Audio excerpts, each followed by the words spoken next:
जय माँ इंद्राक्षी, जय माँ दुर्गे। दुर्गा कवच वास्तव में अद्भुत है। जो साधक हर समय भय से ग्रसित रहते हों, जो साधक हर समय जिनका मन अनमना बना रहता हो, एक अज्ञात भय, चाहे वो मृत्यु का हो, शत्रु का हो, कोर्ट कचहरी का हो, कर्ज का हो, किसी भी प्रकार का भय आपके मन में व्याप्त रहता हो, आपको दुर्गा कवच जरूर पढ़ना चाहिए। दुर्गा कवच जब भी पढ़ें, इसको बोल बोल करके पढ़ें, जैसे हम कोई पाठ पढ़ते हैं। मन ही मन इसका इतना फल नहीं मिलता जितना जैसे मैं बोल करके आपसे समझा रहा हूँ, ऐसे इसको बोल बोल करके पढ़ना चाहिए। दुर्गा कवच की ध्वनि जहाँ जहाँ तक जाती है, वहाँ वहाँ तक समस्त प्रकार की जो तनाव का वातावरण होता है वो दूर होता है और वातावरण में सौम्यता आती है।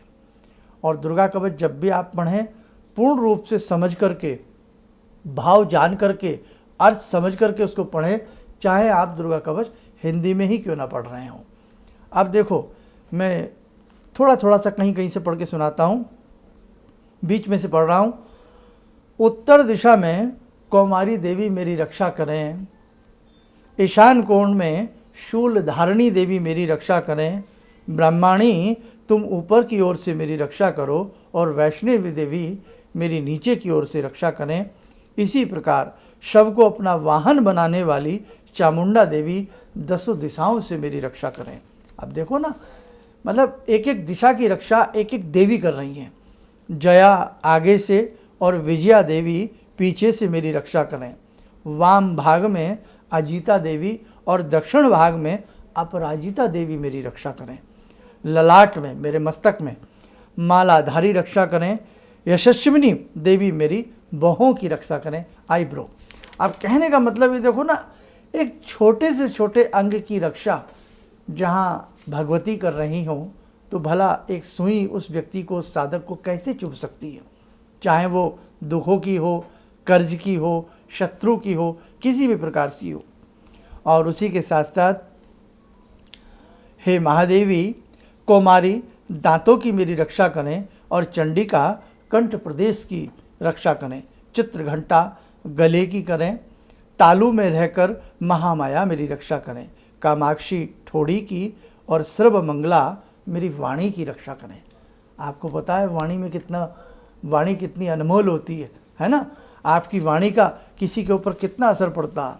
और उसके साथ साथ अंत में हम आते हैं, कवच का पाठ करने वाला पुरुष अपनी कीर्ति से विभूषित भूतल पर अपने सुयश के साथ साथ वृद्धि को प्राप्त होता है। जो पहले कवच का पाठ करके उसके बाद सप्तशती चंडी का पाठ करता है, उसकी ख्याति बहुत बढ़ती है, उसकी साधना बहुत बढ़ती है, उसकी आराधना बहुत बढ़ती है और देवी की विशेष कृपा उस साधक के ऊपर हो जाती है और वह साधक सुंदर दिव्य रूप धारण करता है और कल्याण में शिव के साथ आनंद का भागी होता है। इसलिए बेटा, दुर्गा कवच हम सबको जरूर पढ़ना चाहिए। चाहे आप वीकली पढ़ें, आफ्टर फोर्टनाइट पढ़ें, लेकिन हमें पढ़ना चाहिए। चाहे हम सप्ताह में पढ़ें, 15 दिन बाद पढ़ें या प्रतिदिन की साधना में आप दुर्गा कवच को सम्मिलित कीजिएगा। क्योंकि आज व्यक्ति के मन में बड़ी अशांति है, शांति व्याप्त नहीं है, पैसा है लेकिन फिर भी अशांति है। इसलिए अशांति को दूर भगा करके शांति को प्रदान करने वाला ये दुर्गा कवच है। समस्त प्रकार से हमारे बच्चों की, हमारे राष्ट्र की, हमारे कुल की इस कवच से रक्षा होती है। तो ये अद्भुत अनुपम कवच है, इसलिए आप इसको प्रेम से और भाव से जरूर पढ़िएगा।